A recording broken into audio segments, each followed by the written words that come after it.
นี่ครับพี่น้องมาเด้อครับพี่น้องท่องครับพี่น้องท่องลงครับพี่น้องท่องลงครับพี่น้องตลาดล้านดอกจานนี่ครับพี่น้องกลับบ้านมานี่ครับพี่น้องก็มาซื้อท่องใส่เมื่อบ้านโกโก้ครับพี่น้องเดือเส้นงามๆตุ่มหูเพิ่นก็มีนะครับพี่น้องตุ่มหู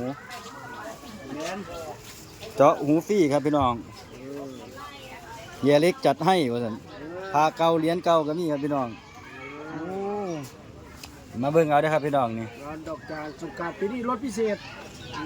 สงกรานต์เพิ่นว่าปีนี้รถพิเศษครับพี่น้องมีดหมอพาเก่ารูปถ่ายครับพี่น้องรูปถ่ายโบราณก็มี